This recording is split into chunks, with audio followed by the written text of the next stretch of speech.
Hello viewers, অজানা কিছু কথার পক্ষ থেকে সবাইকে স্বাগত জানাচ্ছি। নতুন একটা ব্লগ নিয়ে আসলাম। আমি আমার অফিস থেকে প্রায় 20 কিলোমিটার দূরে একটি হাইওয়ে রাস্তার পাশে একটা ঝিল আছে। তো এই ঝিলটাই ব্লগ করার জন্য আমি এসেছি।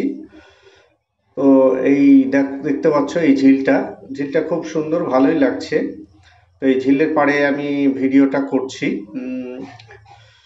দেখতে পাচ্ছ এই ঝিলটা খুব সুন্দর। ঝিলের পাশে একটি ইটের ভাটা আছে। এই যে ইটের ভাটাটা, ইটের ভাটাটাও খুব সুন্দর। এখানে নির্মাণ কর্মী যারা আছে ইট বানায়, তারা ইট বানাচ্ছে, আমি কাজটা করছি এবং আমি ভিডিওটা করছি। এখানে ভিডিওটা করে আমি ব্লগটা বানাচ্ছি। খুব সুন্দরভাবে মেয়েরা এখান থেকে ইট বানাচ্ছে। ইটের ভাটাটা খুব সুন্দরই লাগলো আমার কাছে।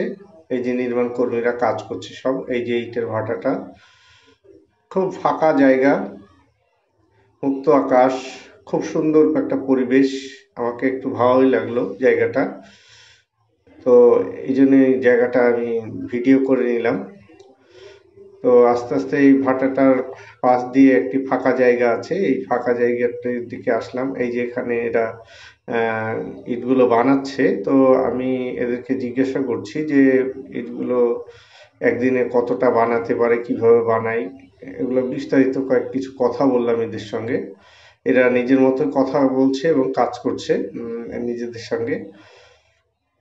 তো আমি এদেরকে জিজ্ঞাসা করলাম যে একদিনে কতটা বানাতে পারে। তো একজন নির্মাণ কর্মী বলছে 3000 ইট বানাতে পারে।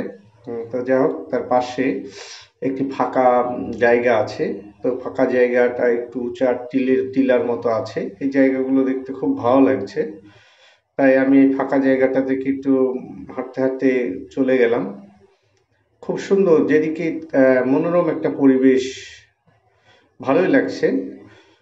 তো আমি একটু এই জায়গাটায় ঘুরে ঘুরে দেখছি যে কেমন লাগে। তো এই যে পাশে একটি টিলা আছে, টিলার পাশ দিয়ে আমি একটু হেঁটে যাচ্ছি, জায়গাটা অবজার্ভ করছি।